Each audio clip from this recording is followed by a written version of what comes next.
Assalamualaikum warahmatullahi wabarakatuh. Hai teman-teman, perkenalkan kami dari kelompok 1 yang beranggotakan saya sendiri, Kevin Budi Nugroho, sebagai moderator dengan nomor NIM 21122211112.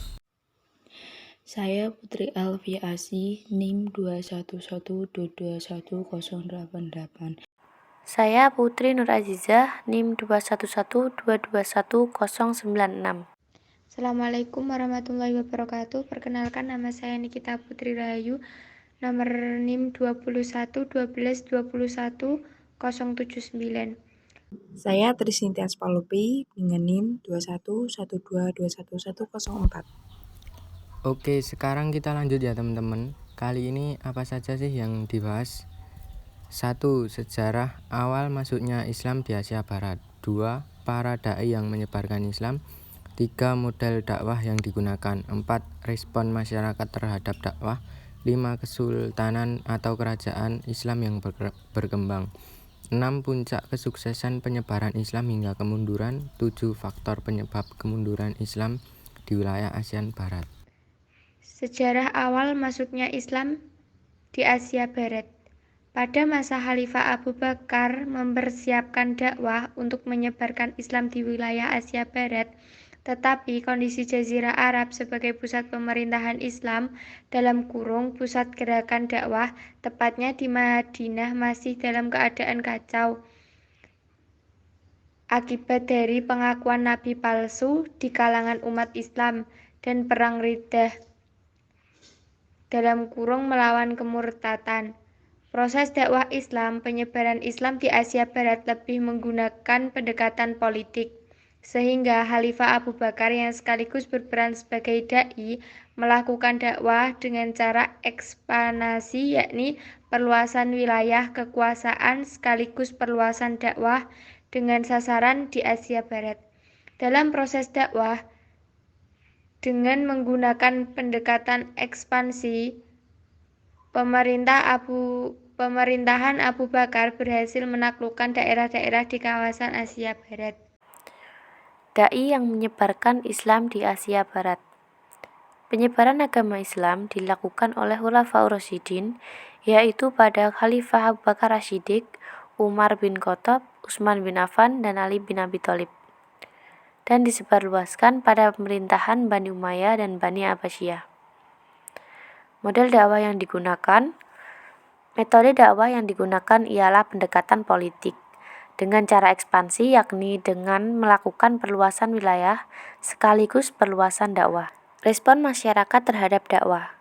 1. Menerima agama Islam. 2. Semangat dalam beribadah. Kesultanan atau kerajaan Islam yang berkembang. 1. Arab Saudi. Kerajaan Arab Saudi diproklamasikan secara resmi oleh Abdul Aziz bin Abdurrahman As-Saud. Kerajaan ini meliputi 80% wilayah Jazirah Arab yang terdiri dari 4 wilayah geografis dan budaya.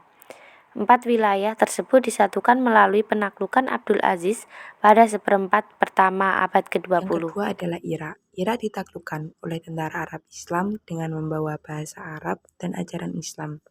Penyebaran agama Islam dipusatkan di kota kembar Basrah, Kufah yang dibangun pada masa Khalifah Umar bin Khattab. Ketiga, Iran. Pada masa invasi Arab menggantikan agama Zoroaster dengan Islam. Meskipun memeluk Islam, bangsa Arab tetap mempraktikkan tradisi mereka. Selama 1000 tahun, Iran menjadi wilayah khalifahan. Keempat adalah India. Sebelum meraih kemerdekaannya dari Inggris pada tahun 1947, wilayah India meliputi wilayah-wilayah yang kita kenal sebagai Pakistan, India, dan Bangladesh saat ini. Masuknya Islam ke India terjadi dalam 3 gelombang yang terpisah.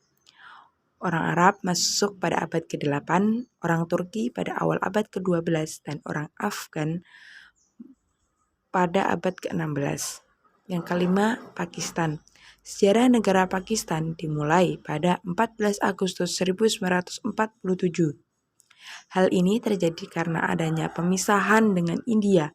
Keunikan Pakistan dibandingkan negara-negara Muslim lainnya adalah dalam hubungannya dengan Islam.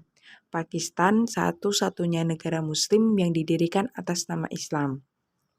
Materi yang selanjutnya adalah puncak kesuksesan penyebaran Islam hingga kemunduran. Kejayaan Islam dimulai dengan perkembangan lembaga-lembaga pendidikan, sastra, seni, arsitektur, filsafat, matematika, astronomi, kedokteran, dan ilmu-ilmu Islam lainnya. Dan untuk kemunduran penyebaran Islam dimulai dari banyaknya negara-negara barat yang menjajah negara Islam. Faktor penyebab kemunduran Islam di wilayah Asia Barat. 1. Tidak adanya ideologi pemersatu.